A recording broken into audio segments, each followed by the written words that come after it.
Hello and welcome back to Absurdity, and today you may have noticed that Henry Johnson is not with us. Normally he would be, but the week that we're recording this, which our guest and I have been trying to schedule this for probably 3 or 4 months now. So the week that we were finally able to do this, unfortunately, Henry is out of town on a trip. He's actually preaching somewhere else, and so he's out of town today, but we didn't want to put off this interview, and I wanted to make sure that you guys got some quality content today. So I am joined by Seth Pierce, who has released a book called Seeking and Understanding: How to Have Difficult Conversations Without Destroying Your Relationships. He's pastored for 16 years, both through the Midwest and the Pacific Northwest. He has a PhD in communication, and he's a professor of communication and preaching at Union College in Lincoln, Nebraska. So he's definitely got the chops to write a book like this and to have this conversation. And honestly, Absurdity was started specifically so that we could learn to have better conversations. And maybe by listening to this and listening to 160 some odd episodes we've released up to now, that maybe you've learned from me what not to do, and maybe you've learned from me what to do. And so that's the goal, is that we all learn and grow together. So Seth, welcome to the show, man. How are you doing? Good, and thank you so much. Glad to be here after all the trying to get together for the last few months, like you said. Yeah, no, I mean, the last one we were so close. I was 5 minutes late. You were here, and then you had to run, and I think you rubbed off on bad luck on me. You had to run because someone left their keys in their car, and I've done that twice since that message. Oh, wow. Yeah. The new pandemic, we're going to lock themselves out of their car now. Yeah. Yeah. What's sad to me is it never happened to me. I think I've done it one time my entire life, and suddenly it's happened 2 or 3 times in the last 6 months, and I'm upset. I'm a little bummed about it. So you released this book, and I like starting here. We're talking about how to have better conversations and some of the principles that you've outlined in your book.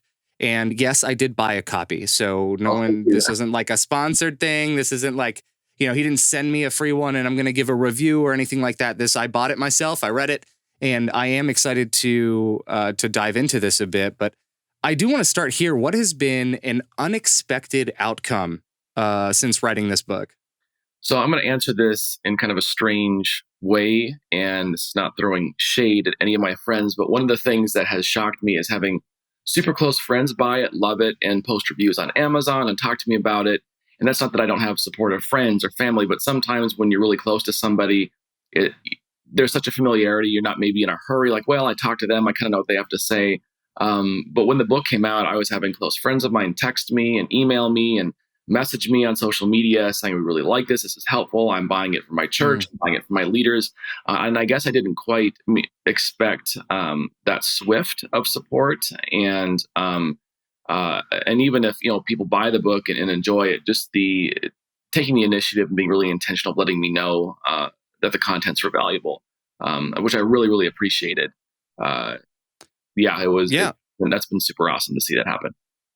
That's really cool, because I work a lot in content creation, obviously, and I think one of the biggest things that people worry about is what their friends will think or how their friends will judge them. And that even stopped me from doing certain things that now I finally embrace doing on my own social media, of really kind of going into I now do podcast coaching and mentoring, and creating content around that has been a new thing that I've done this year. But for the longest time, I didn't want to do that. I hated self-promotion because I felt uncomfortable. I felt like it was alienating people, or what would my friends think of me?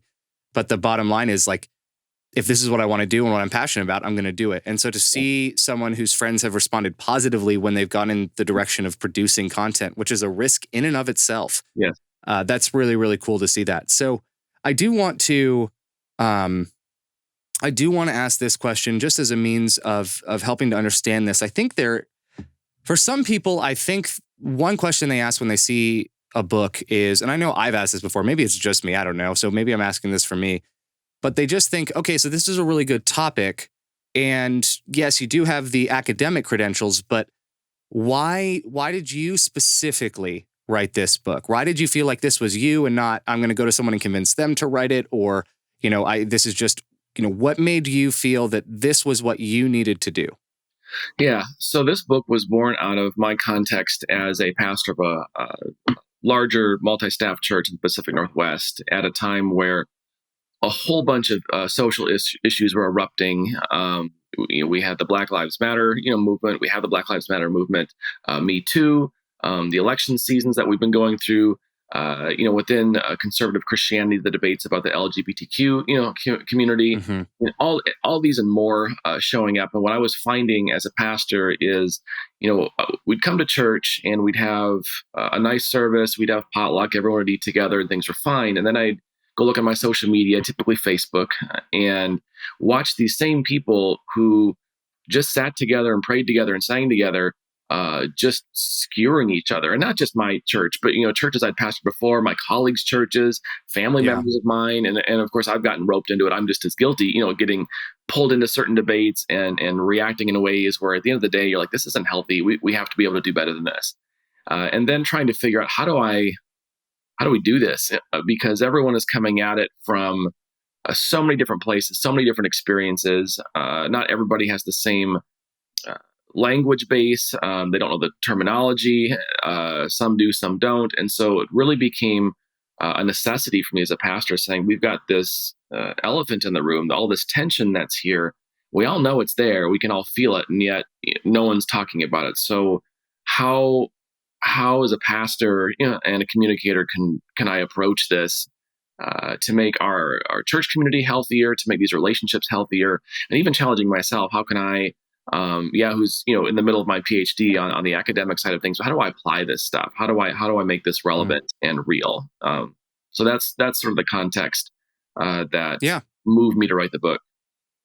No, I can resonate with you. I only have just a couple of years of pastoral experience before I shifted into college ministry work, and I see it in college students too. But man, those 2 years that I was pastoring in a small rural town outside of South Carolina, I saw it so much. I saw it in members. I saw it outside of them. Outside of my churches as well. I see it online in certain circles, and I see it from all sides of the aisle. This isn't a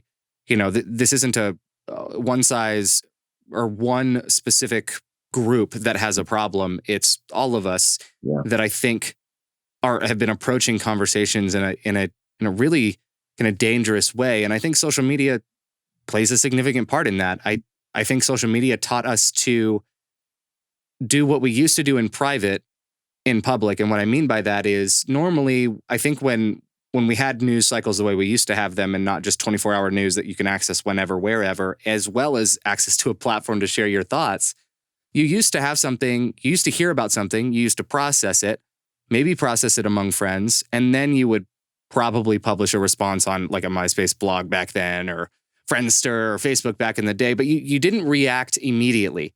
But now all of the processing is actually done publicly. Yes. And I think that causes, there's no room to really actually have nuance when you're processing. Right. There's a whole branch of communication studies called media ecology. And a lot of times people take an instrumentalist view of technology, saying it looks just a tool. You can use it for good or bad, or they take a look at specific content on, like, whether it's Netflix or whether it's Hulu or Facebook or Twitter or whatever. Media ecologists take a look at the whole environment. They would ask the question, okay, what is the era of radio back when it was like the medium? What is it doing to us? What's it doing to human consciousness? How is it telling us to think? And so speeding up to the present day, where we're in this sort of digital hyperlink mixed reality environment, one of the questions that comes up is, what is the tendency of this technology? How is it shaping our communication media ecology, the environment that we're in? And I think you nailed it in that it privileges speed and reaction over thoughtful reflection. And so and people monetize it. I mean, our rage and our vitriol is bankable. With there's like clickbait.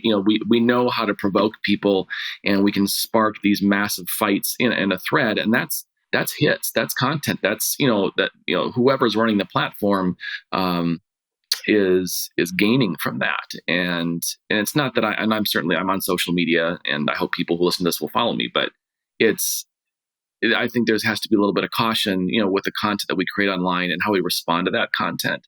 But because we're in this environment, we're in this media ecology, it's our normal. It's just how we operate. And so part of this book, and other books, like it, is trying to call people to step out a little bit as far as possible, to ask the questions. When I get into this space, what is it doing to me? What's it doing to my emotions? What's it doing to my mind? And how is it shifting the way I communicate and relate to people?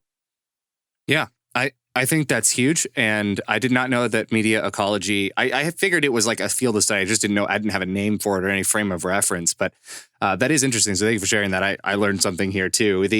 The interesting thing with this that I'm now curious to see how it plays out is, in the wake of the pandemic, we're seeing a lot of people quit their jobs because they're tired of being exploited as workers, right? And there's a lot of people that are saying, I'd rather, unemployment benefits played into this a lot when people realized it wasn't worth working now the same dead end and terrible job where customers treat me terribly, my boss treats me terribly, not worth it for a wage that's less than livable. Mm-hmm. And so you're seeing a lot of people tired of being exploited as workers, but are still existing and interacting on social media in a way that is exploited by those that own those platforms. Mm-hmm. Yeah. And I'm interested to see if any of this kind of carries as a thread of consistency from the professional life to the personal life and semi-public life as far as social media is concerned. I'm interested to see if there will be any sort of correlation there or causation there. But just food for thought. Yeah. So how would you define a conversation? We usually start there, but I wanted to ask those other questions first this time. But I want to start there mainly because I think that there's a problem when you and I may talk about a term, but if we haven't set a common understanding of what that term is, we may be obviously missing the boat, or someone listening may have a different understanding of it. So I like to set kind of a ground rule or ground definition so that we're all operating on the same space and on the same wavelength. So yeah, how would you define a conversation, and when is it a conversation instead of a debate or argument? Really good question. And one thing that ends up happening to how we use the term conversation can sometimes be ominous. We need to have a conversation, which usually means there's not going to be much of a conversation. It's going to be one-sided. A really simple definition, and then I'll unpack it a little bit, is a conversation has the goal of learning, not winning. So when I enter into a conversation, it's really just about exploring a topic. So when I sit down with a colleague in my field, or another pastor, or somebody who we're going to talk about two sides of whatever issue it is, when we know it's a conversation, we're really here just to learn from each other. I'm not going in to score points or to make myself look good. I'm really genuinely wanting to learn. It's a place where I can ask questions. I'm not going to be sincere questions, not rhetorical questions or gotcha questions. And someone's going to know that, okay, they're asking this question from a place of ignorance and genuine interest and wanting to know. And I'm not going to get on them for maybe asking unknowingly, a tone deaf question. But a debate and an argument, you're really going in to prove a point, to win, to emerge with a winner and a loser. And that's how I would sort of put the difference there. It's learning, not winning. That's a good one. Learning, not winning. I like that. So the way that I frame it is a little bit differently. I like to frame it as a conversation happens when you care more about the other person than you do the point you're trying to make. Yeah. And I think that there is and basically what that, it loosely translates to something similar in that, if you care more about the point you make, then you care more about winning and being right than you do the person you're conversing with, and they're either their personal growth or your personal growth. And so I think there's some synergy there. So I'm glad I'm not off on some wild off beaten path. No, and there's that old aphorism, people don't care how much you know until they know how much you care. It's the same kind of principle at work. I'm wanting to really know and understand you. I want to hold you in high regard. I want to care about what's important to you. And so when we enter into a conversation, there's this mutual regard and respect. It's not going in to fight an opponent. So how do you navigate the conversations where both parties actually do operate or are operating from different knowledge bases? So framing this in terms of how I developed my book, and this is kind of where I was as a pastor, and many times, whether it's the classroom that I'm in now or when I'm guest speaking and you get into conversations after presentations, I think place you have to start is walking it back to where there is agreement. So whatever issue it is, you've got to kind of walk it back. Often we jump right into a debate. Again, people are at different levels, using different terms and understandings. They have different experiences. And so to jump right into it usually just creates more chaos. And so if you can walk it back a bit and say, let's for example, let's take the issue of racism. Before jumping into it from the pulpit, I walked it back to just the issue of power in general. What is power? How is power abused? And slowly, building it to where people could say, oh, now I understand, how racism is connected to power and systems and different things like that. But we had to walk all the way back to just a basic definition. What is power? Power exists. What is power? How do we use power? Does power get abused? Are there systems of power? And so just once we could kind of get there, some of those contentious attitudes, and certainly not all, you can't win everybody, but a lot of them melted away, and people were really listening and processing some of this stuff and saying, okay, well, I can see how the debate I was engaged with, I was talking past the other person. I think if we walk it back and figure or we agree, we can proceed from there. And then when you do reach a disagreement, you can pause and say, let's take time to listen now. We're kind of getting out of the debate mode into let's ask some questions of each other, other books or videos or things that we want to recommend to each other to learn. And then maybe we can come back and make sure that we understand the other person before we disagree with them. No, I love it. I absolutely do love it. And I love the idea of taking a second to say, hey, wait a minute. I think we might be operating in different spaces here. Let's try and figure out some harmony first or some common ground and then move from there. And I think this is actually the trouble with a lot more public speaking gigs, and why I think a lot of people get in a lot more trouble with public speaking is simply because if you spend more time doing public speaking than you do in personal conversations about your topic, with people who are not just in your circle, I think you sometimes get a kind of monolithic view of your topic and a monolithic way, or I think that still works. A monolithic way of communicating your points. And so you lack the nuance and you lack the care and empathy for people who have had different experiences. The way that someone talks about, for example, with me, my father died when I was 17 years old of a heart attack. And the way that someone talks to me who knows that fact is different than the way someone who doesn't know that fact talks to me. Yes. And that is something I actually very much, well, I won't get it. That one's a little bit unrelated, but the point being that the seeking common ground and understanding someone else's experiences really, I think, help shape a conversation and really help create something better from it and allow for better outcomes, I think. Yeah. So for sure. One of the things I mentioned in the book, and when I go and speak and do consulting work, I mention this as one of the talks that I'll do.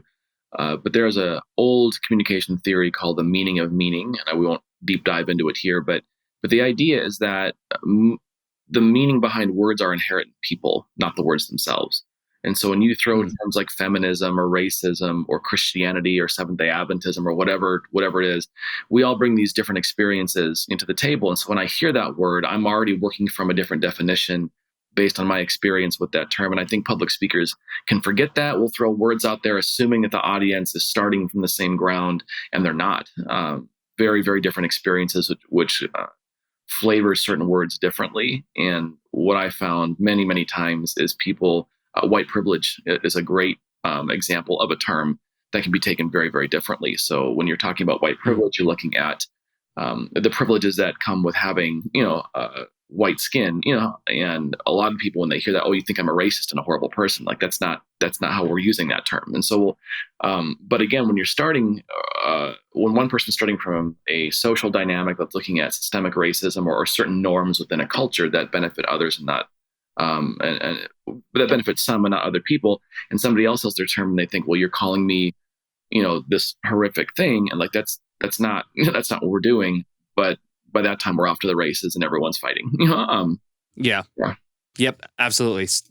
So here's an interesting thing that I've wondered, and I think it's something that is really, really important, but I don't think enough people give enough time or enough consideration to, which is, And it's one of the most frustrating things I've experienced, because I like to think that I try to come at conversations from a place of openness quite often. And honestly, when one of my closest friends left Christianity and became an atheist, after staying friends with him through the militant atheist phase of his deconversion, and then now coming to the other side of that, where we both have this common agreement and understanding, our conversations are so much better now. And that taught me a lot about understanding where someone else is coming from, and has really impacted the way that I have conversations. But one of the things that I really struggle with is, if I've read your book and this is just an example, but if I've read your book and now I want to approach my conversations differently, how do I do so when someone else hasn't and doesn't have the same view of conversations? How do I have conversations with people who don't see it this way, or who don't even know to see it this way? And how do I win them into that format? How do I invite someone into that mindset and to transition a conversation into something more meaningful that doesn't destroy the relationship? Yeah, there's a couple things you can do. And again, that word winning, comes up. And I think when you're in a situation like this, to go from a place I've got to win them to it's not going to work, because then it's going to become manipulation. I need to get them into this so I can, have the conversation that I want to have. And that's kind of there's a fine line between manipulation and persuasion. Persuasion is, I've got the interest of both parties in mind. And even though I think it's a good, goal to let's have a healthy conversation, when someone doesn't want to do that, if they're just dead set against it, I can't force them into it. And looking at the emotional atmosphere of a conversation, if someone clearly, whether it's because of trauma or pain, or they're working through whatever experience that they're currently going through, they can't hear it. I can't force them to. And so at that time, and I've been in conversations, they ended up going quite long, where the other person just needed to sort of verbally dump and vomit all this pain and angst about whatever the issue was. And I just listened. I just asked some questions and listened. So from my side of the conversation, I could choose to be listening and not necessarily agreeing with what they're saying if I disagreed with it, but asking clarifying questions, rephrasing what they said to make sure, I'm understanding you correctly. And so you feel this way, and just let them kind of work through. And often, not all the time, but often someone just has to get all that out, before you can start having a healthy conversation. Mentioning, somebody who's gone through a deconversion experience, which can be very traumatic and earth shattering and frightening and confusing and all sorts of other things.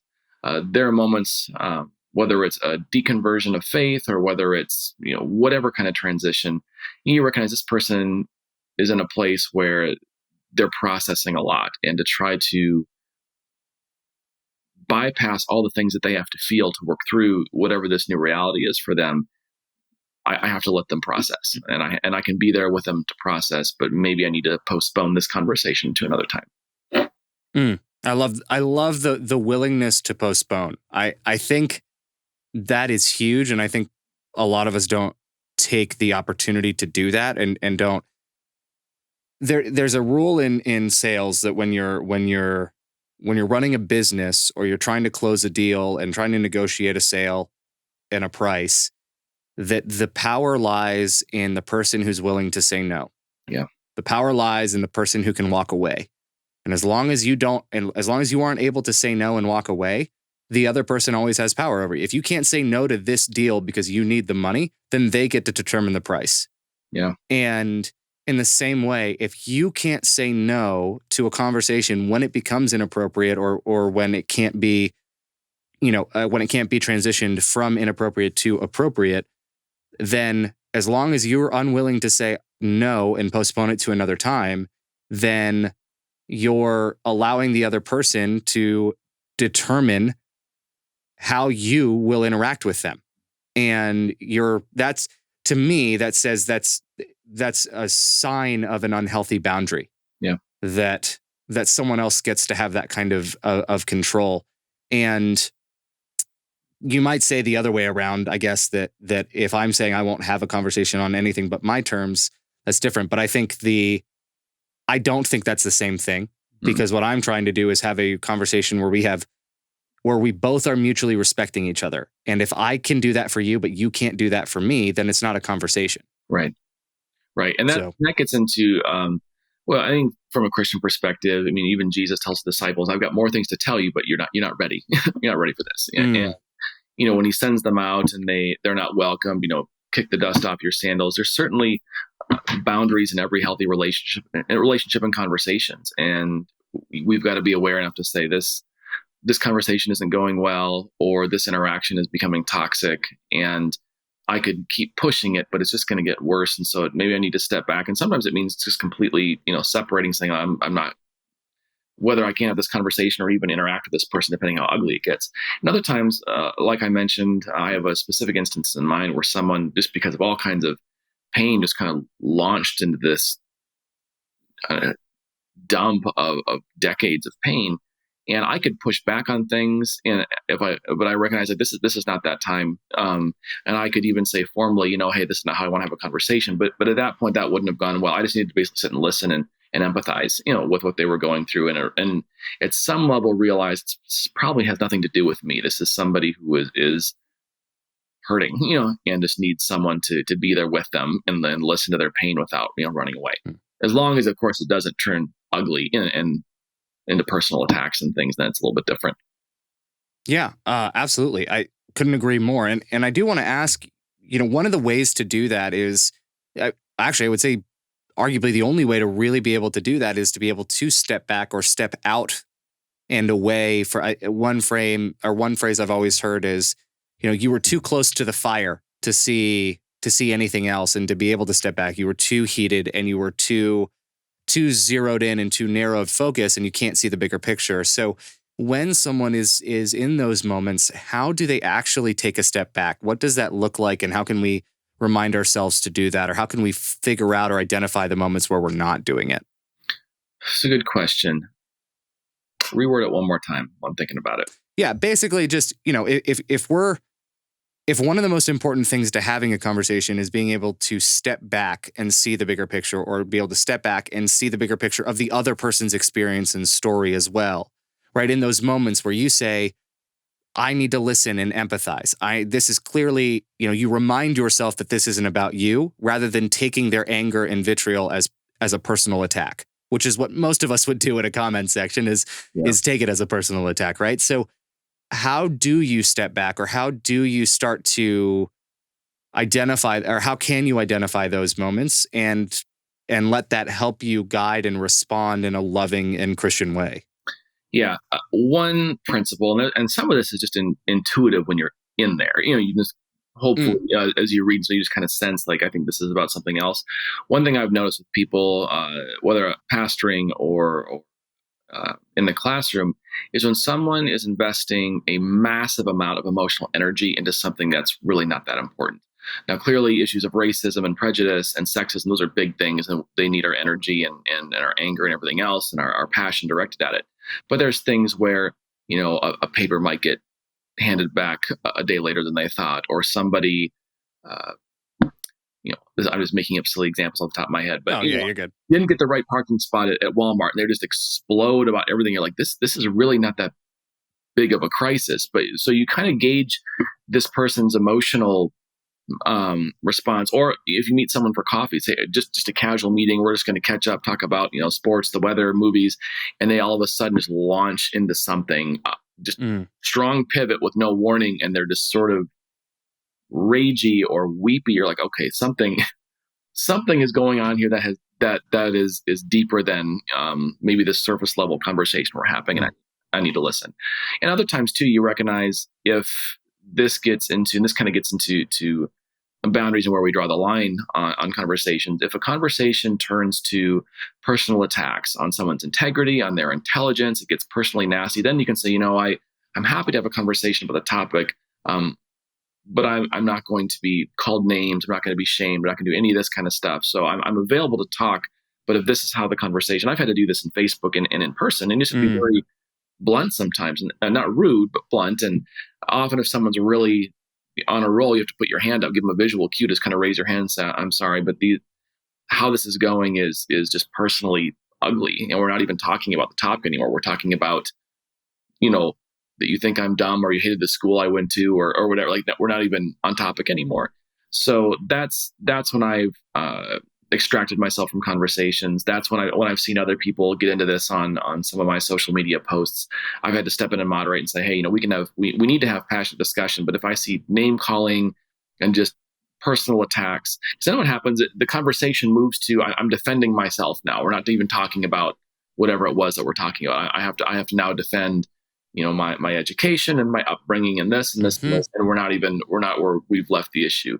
And that isn't to say that our personal stories don't belong in conversations about issues, but there's certainly a way that it becomes more about attacking the person than exploring the issue. And then I've never seen it end well. People just leave ugly and raging and angry. And unfortunately, I've had to boot people off and block people, as we all probably have in social media, when someone's just determined to take personal shots at others. Like, I'm sorry, this isn't healthy for anybody. And it's a privilege to be able to have these conversations. And if you can't follow, basic rules of kindness, then we have to suspend the conversation. Yeah, I couldn't agree more. One of the things, so Absurdity has recently gotten a lot more attention on YouTube, which for podcasting means that I actually get feedback on episodes now. Yeah. It means that people can leave comments and respond. And I am always open to hearing dissent and disagreement. And I'm always open to someone, jumping in and letting us know what they think and what they believe. And I typically don't have an issue with that. But the second that it becomes insulting and the second it becomes inappropriate or disrespectful, then I go, you know what? Nah, I'm good. I don't want that in this discussion. I don't want that included in this discussion. Right. And it's just a boundary that you have to set. I think, man, if I could even rewind or take a step back further, I feel like in order to have good or better conversations, we need to understand what our boundaries are. Mm-hmm. For sure. And have actually taken time to set them. What do you think about that? Yeah, absolutely. And this gets into a really important point about preparing. How do we have these conversations? And all of us have triggers on a variety of subjects and experiences. And so when we know, like, these are the topics that'll trigger me. These are the issues, the statements that are going to send me from 0 to 60 in 1 second. And I have a danger of losing control over my emotions when I get into these type of topics. So identifying those is huge. And then even writing some responses down. When I hear this statement, when I hear this comment made, my knee-jerk reaction is going to be to, go after this person. Instead, what do I want to be able to say? When I teach intercultural communication, we talk about this all the time. When you get into the moment of conflict around, huge issues of prejudice and all kinds of things, it's very easy to just kind of lose your track of thought and just to get into that personal attack mode. And so taking time to say, these are the common statements that I hear that'll trigger me. How do I want to respond to them? And writing those out and committing them to memory. Saying, I am prepared for when this comes up. I know how I'm going to respond to this. I also think too, and this maybe taking a step back a little bit at the personal attack thing too, when someone offers you a correction, when you misstep, and we all do it, we'll have an unfortunate phrase, we, out of our own ignorance, will say something or quote old stats or whatever it is. And someone offers you a correction, not nasty, but says, hey, can I just pause? I think what you meant to say was this, or, can I just comment on the analogy you made, not taking it personally, and seeing it as a gift, saying this person cares enough about me to call a timeout and say, I want to make sure that as we're communicating that you're using the best, material there is. And I've had conversations with other colleagues and friends and students who I've checked into with and saying, I'm going to teach a lesson, for example, on Hispanic, Latino culture. And I have my Hispanic Latino students, and I'll say, if I say something that's wrong or that sounds fuzzy, based on your experience, please, give me a correction. Don't let me just keep, on the wrong track. So inviting that, and that's not in a personal attack. That's us talking together and making sure our content is accurate. So also writing down when someone corrects me in a spirit of helpfulness and kindness, how do I want to respond? As far as, is appreciating it and embracing it. And if the correction seems maybe off, I'm not convinced of it, how do I still want to respond graciously? You know what? That's a good point. I haven't thought about that. I'm going to think about that for a while. Thank you for letting me know. And I may go back and research it. And yeah, so that's important to know. The other thing in preparation for these conversations is knowing where our knowledge base ends. And so we can get into a conversation, and I think what ends up turning it ugly often is we come to the end of our knowledge base on a particular topic. And I've got no more data to draw from. I have no more experiences. I have no quotes. I have no nothing. Yeah, and so now I'm just going to get mad, and go after this person. And that happens a lot. And what we need to do is say, that's I need to take some more time before I continue to engage. I'm interested in your perspective. What books, could you recommend? What podcasts can I listen to? And then let's meet in a couple of weeks and we can keep talking. So you really have to invest the time in learning. Identifying those areas where I know whatever it is might be an intimidating topic, but I've got to start, somewhere. So I need to devote maybe half an hour a day, an hour a day to reading up on this and knowing what this topic is. I mean, the big one now that's flying around everywhere is critical race theory. And 9 times out of 10, the person has no idea what it really is, where it came from, who the authors were that helped develop it. They just go based on these sort of media clips and shoot them out there. Our governor, just tweeted, that it's anti-American and didn't define it, didn't say what he meant by that. It just fuels more anger and confusion. So if I'm in a situation where I keep hearing a term like critical race theory flying around, I don't know what it is. I've just heard it mentioned. That's my cue to say, I maybe need to start with Wikipedia, open that up, see who the key thinkers are, and maybe read some of their articles and works. And so when I do get into a conversation, I actually know a little bit of what I'm talking about. But that's time. Yeah. And again, in that media ecology that wants speed and reaction, I don't have time to go read journal articles and books. I just need to go fight on the thread. That's where we have to resist that. Yeah, not every thread needs you. That's one of the things that I had to learn for myself. I would jump into these conversations all the time, and I think what really transformed them for me was when I stopped trying necessarily to convince the other person, but to try and have a real conversation where I affirmed value. I started to look for things I could agree with instead of doing the opposite. So one of the common fallacies, I forget exactly what it's called, but it's where you find one wrong, line or one wrong sentence, and you use that to discredit their entire point. And I've started to try and do the not necessarily the opposite, but I've started looking for things that I can affirm and include in my response to say, hey, actually, I really agree with you when you said this, and I think that's an excellent point, or I hadn't considered before, and thank you for teaching me that. Here's what I think about the rest as well. Yeah. And that has really helped me. And then the second part of that was also, well, let me ask you this before I jump into the second part of this. Do you think that it's possible to even have healthy or good conversations on social media outside of DMs or inbox, in bigger comment sections or in, Twitter threads? Do you think that those are healthy, or there's a way to do them in a healthy? Yeah. Just actually a couple of weeks ago, and you may have seen this, I had posted, because it was Pride Month, and I said, hey, who are the thinkers, speakers, authors in the LGBTQ community on Twitter who I should be following, because I want to learn and understand more. Yes, I do remember that. Yep. And it launched this thread, and what was really cool about it is not just finding new people to follow and getting followed back, which I didn't expect, but people connecting in that thread saying, hey, I didn't know about this, and thank you so much for referring me, and we should connect, and let's do this. I'm going to be on 2 other podcasters as a result of that, and sort of all these other people are like jumping on and getting involved with each other's work. So it was a really positive thread, and of course there were some DM conversations to just the mechanics of having an in-depth conversation on Twitter are frustrating. And so sometimes like, hey, I'll DM you just because it's easier. But as far as actual tone of the content on the thread, it was very, very positive. I've seen lots of positive. I had COVID, over winter break, and it took me a little bit longer to recover from it. And, I posted a couple updates on Instagram or Facebook, and tons of people, positive conversations and encouragement. So I know it can happen. I just think because of the nature of social media, it doesn't lend itself to us stopping and saying, before I jump in here, have I really thought about what I'm saying and what I hope to get out of this. And even asking like, what do I hope to accomplish by posting this? What is the goal here? Just to make people angry. And not that there isn't a space. Sometimes you need to generate some anger.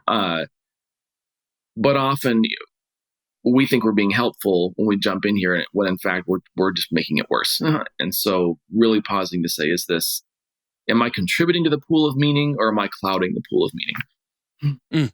That's major. And I love that you mentioned goals there at the end, because what I was going to say before I asked this was that the big transformative thing for me, and that has helped me better filter out what conversations I jump into and what threads I don't, is that I stopped, especially when it comes down to a debate or an exchange of, opposing ideas, I've stopped trying to argue to change or win the other person over.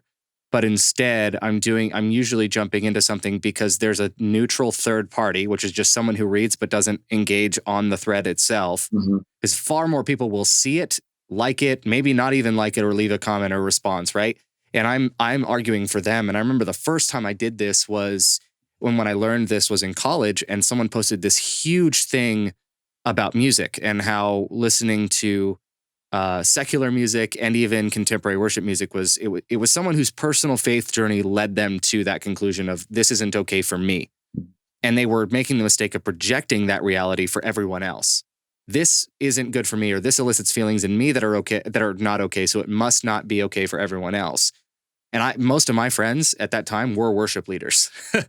So you can imagine, for someone to be jumping in and attacking the very thing that they love doing, that was really hard for them. And so I jumped in and responded to his post, and that was one big conversation. And I had several people messaging me at the end of that saying like, thank you. He really had me doubting even my own purpose, and something that's drawn me really, a lot closer to God. And you brought balance back into that and helped, and you affirmed value for me. And that was where I really learned the importance of understanding that when we're online, there's more than just me and the other person. There's always more people engaging with it.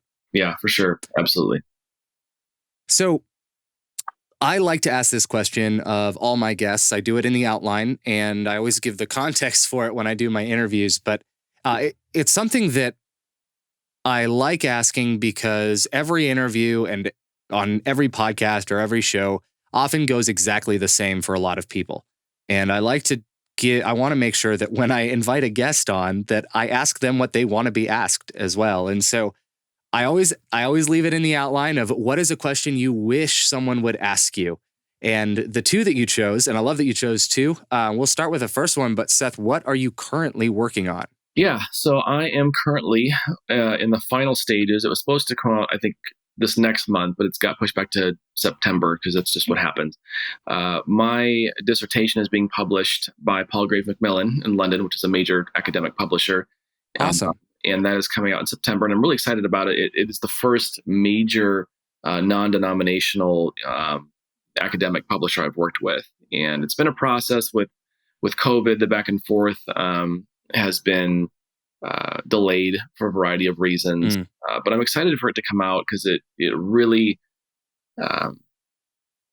when it's published, it sort of gives you a little bit of street cred. You work on this thing for 4 or 5 years in your doctorate, and you're like, is this really a thing? I mean, I know I got my degree, but then to have it out there and sort of validated by a publisher is a good feeling. And then it really opens the door for me to talk a lot about some of my doctoral research, which relates to trauma. I developed what's called spectral rhetoric, and it's the idea of exploring felt absence. And so this isn't a rhetorical example, but just to illustrate what felt absence would be, is if you went through a devastating loss, then you all gathered around the family table for a meal, and there's a chair empty. There's nothing in there, but you feel it. And so when we look at film, when we look at texts, whether it's fiction, nonfiction, cinema, there are felt absences that quote unquote haunt the meaning and message of what we're watching. And there are ways to use this framework that I've developed to see what is haunting certain texts, what traumas are lurking in between the lines of certain things. So it's a really fun topic. It's a little bit heavy. It's going to be, and again, it's not going to be, I have no delusions that it's going to be some bestseller. It's an academic textbook, and it'll probably be expensive, but but it allows me to then build off some works that are more for general public who might be interested in this.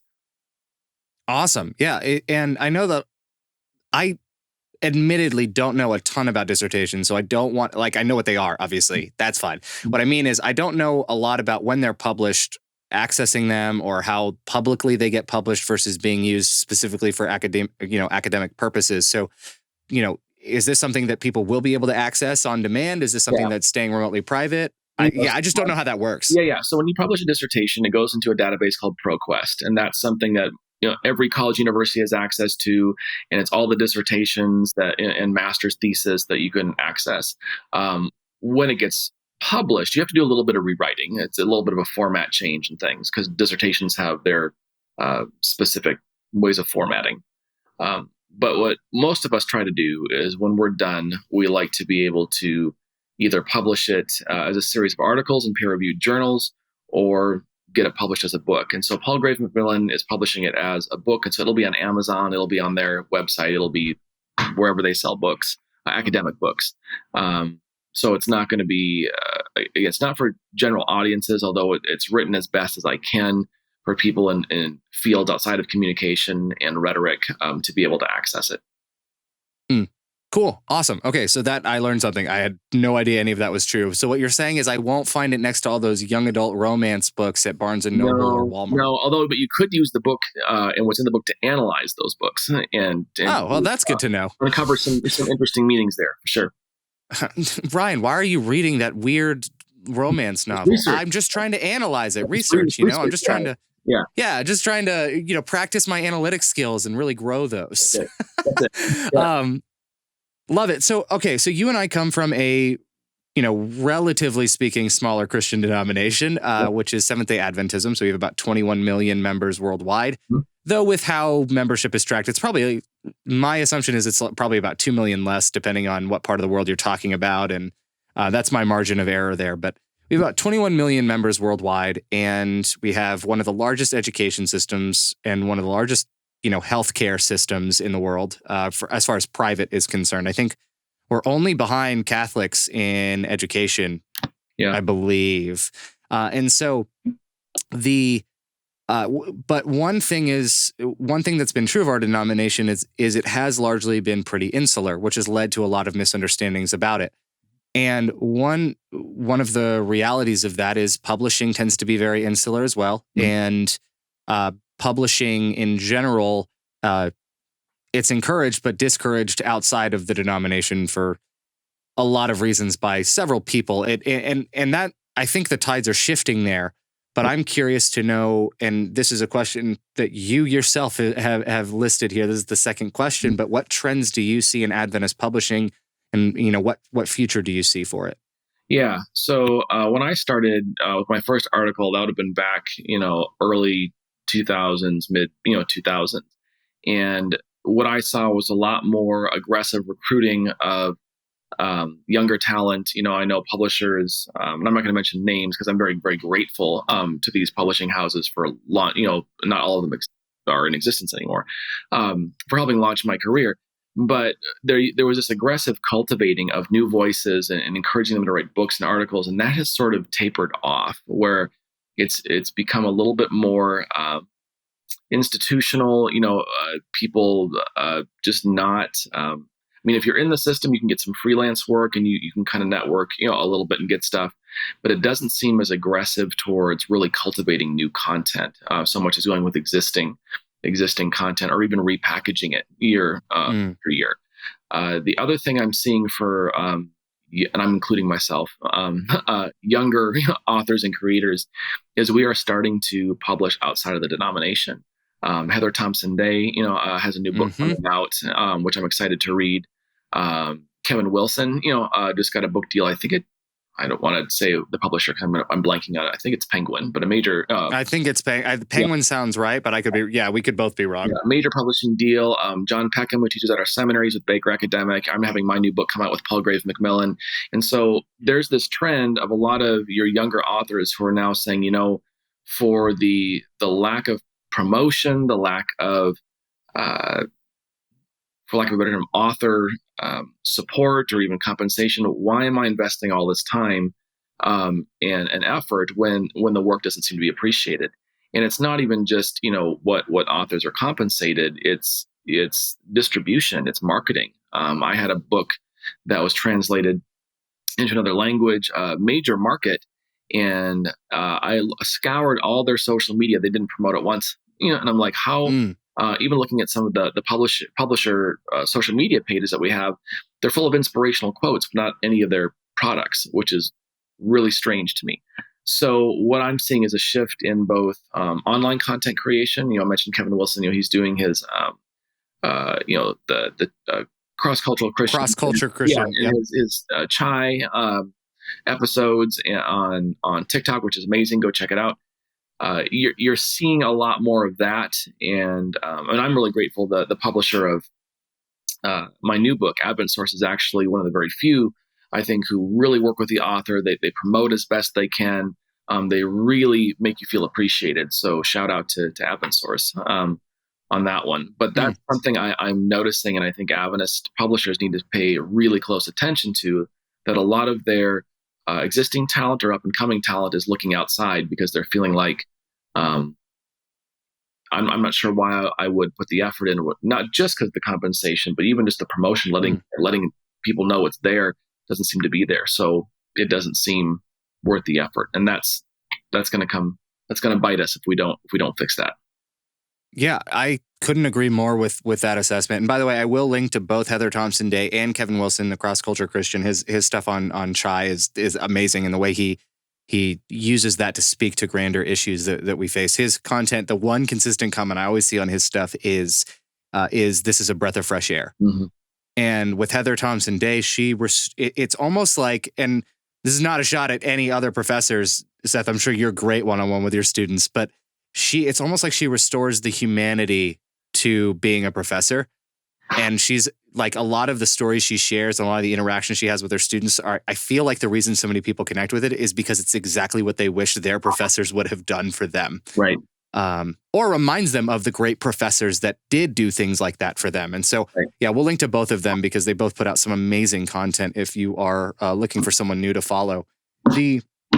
But I do agree with you. And I think one of when you think of like the Industrial Revolution, for example, I think that we are in a kind of social media revolution. I think that social media has completely changed the game for restoring power to the individual and giving platform and voice to the individual, where individuals now have a grander say. Anyone has the ability to go viral, whether they kind of like it or not.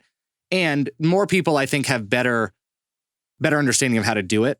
But for the most part, anyone could at any moment just go viral. That was what happened with one of our Absurdity episodes. Out of nowhere, we went from where I just started posting it on YouTube and 60, 70 views down to over 34,000 just out of nowhere. Mm-hmm. And it can happen to anyone. And that means that there's a lot less of a need to rely on the traditional institutions that value control out of preservation. Yeah. There's less of a need to rely on them to do and produce. And so with equipment becoming cheaper, laptops in the hands of everyone, iPads, cell phones, you can write a book on your phone. Yep. You can, Charlie Puth, I think his album is called Voice Notes, I think is what it's called. I don't remember what it's called, but basically it's the reason he named it that was essentially because he recorded the whole thing on voice memos. Or from voice memos that he would record just so he doesn't lose a melody or when he has an idea, and he would compile those into songs later. And he would obviously reproduce them and re-record those elements, but it was all kind of, the foundation of it was built through the voice memos app on his iPhone. And that power exists for everyone now. You can hop on your phone on Anchor and start a podcast in 5 minutes. So I very much agree with that. I think the institution needs to figure out a way, and may mean giving up some form of control out of self-preservation in order to do that. So I want to, this has been an intensely practical conversation, and I want to I'm going to ask you two final questions. And the first one is, if I'm someone who wants to have better conversations, just a regular person listening to this show, and I want to position myself to have better conversations and learn how to do it, what are those first initial steps that I take after hearing this episode and being inspired to change and analyze the way that I have conversations? What do I do? Go buy my book. That's the first thing you have to do. Link in the show notes. Yeah, that's right. Actually, it's funny. I remember having a seminary class from a professor, and he told us, like, if you want revival, go buy my book. And we were all so like offended by that brazen, promotion, and it ended up actually being a pretty good book. But so I say that half serious and not. But I think, again, going back and realizing, where is it that I need to know more about these issues, and really making peace with the fact that this is slow work. You're not going to do a crash course in intercultural, interpersonal communication and know everything in 2 hours. It's really going to be an ongoing learning process. And also realizing that anything with communication, just like culture or language, is dynamic. It changes. And I hear this all the time. I wish language, the word could just mean what it means. And it's like, well, that's never been part of human experience. So it would be wonderful if everyone had the same definition, and language and culture never shifted, but it does. That welcome to planet Earth. So you're going to have to make use of the fact that this is an ongoing process of education, and it takes some time. I also think identifying good, healthy people who have different perspectives than you, and take them out to lunch, take them out to coffee, and to say, would it be okay if I ask some questions and get some book recommendations, podcast recommendations, help me understand so I can have better conversations. And as we mentioned earlier, know what your triggers are, know where those flashpoints are, and know how you will respond when those things come up versus just winging it in the moment. When I was a pastor and would do premarital counseling, one of the big things we teach people is here's how we work through conflict, which will show up. We don't wait till conflict happens, because when you're in the middle of it and the emotions are high, nobody is paying attention to anybody. You're just screaming. So we're going to learn the tools now. We're going to commit them to memory. So when you recognize what's happening, you are prepared to go in there and have a better conversation. Yeah, I love it. I absolutely love it. One thing I tell a lot of college students, a lot of them talk about and ask about studying abroad, and a lot of them will come from more traditionally conservative households. And I don't just mean that within the context of our denomination, just in general. Right. And what I notice with a lot of students that go to certain countries is they discover, after growing up in a very sheltered household, that the drinking age is now 18, not 21, and their parents are on the other side of the world. Yeah. And if they haven't had set boundaries in place prior to going, they're a lot more likely to do what everyone else around them is doing, and to engage in things that they may not have even wanted to do before they left, right, because they never even thought that they would end up in those places. And so to be able to identify those ahead of time is massive for keeping any boundaries for yourself and whatever. Yeah, absolutely. So I love it. And I did have this idea when you mentioned go buy the book. And so I'm just going to announce this right now, which is I am going to do a book giveaway. So to one or two lucky listeners, well, let's say two, I'm going to buy 2 books. So if you are interested in receiving a free copy of Seeking and Understanding, How to Have Difficult Conversations Without Destroying Your Relationships, then go ahead, head over, if you're listening to this on audio, head over to my YouTube channel. There's a link in the show notes for it as well. Subscribe to the channel and leave a comment with one key thing that you either learned in this episode or something that meant something to you in this episode that you resonated with. And I'll be choosing I'll be choosing 2 of those commenters at random to receive the book. Seth isn't sponsoring it. It is something I'm just doing out of my own pocket. So if that's something you're interested in, go subscribe and leave a comment letting us know what you resonated with and learned from this episode. And Seth, I want to ask you this. What is your hope for future conversations? How do you hope, what's the reality, or paint a picture for us of what the world starts to look like when people are taking some of the principles you teach about into consideration? I think slower, more thoughtful interactions where people are really taking the time to understand where the other person is coming from, how they're defining certain things, what their experience is, and then sharing their experience, in a gracious way, and then people coming together with an understanding and hopefully finding some solutions and better structures and better ways of doing life together that work for everybody. Awesome. I love it. And I advocate for the exact same thing. I really feel like this is a match made in heaven for us, just for the sake of, there's so many things that you talk about in the book, and there's so many things that you've mentioned on this episode that I feel like I've really been pushing for a long time, and you've either articulated them in a way that I didn't know how to, or never considered before, and you brought out elements that I am now going to adopt and adapt in my own articulation of these ideas. So I really appreciate you coming on, your expertise and your willingness to write this book and help people that want and need to have better conversations. And so, thank you so much. I do want to give you just an opportunity. Do you have any final thoughts? Anything you want to encourage people with before I sign us off?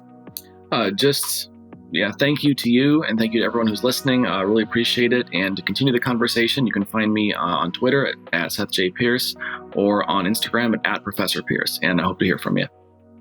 Perfect. So all of the links will be in the show notes, including to those that we've referenced on this episode. You've been listening to Seth Pierce, a pastor and professor at Union College and in Lincoln, Nebraska, and author of the book Seeking and Understanding: How to Have Difficult Conversations Without Destroying Your Relationships. So if you want to pick that up, link in the show notes. And if you want to enter the giveaway, basically a week from the publish date on YouTube, that will be the cutoff for entry into the giveaway. So two lucky winners. Just subscribe to the channel and leave a comment letting us know what you resonated with. And with that, thank you everyone for listening, and we'll see you next week.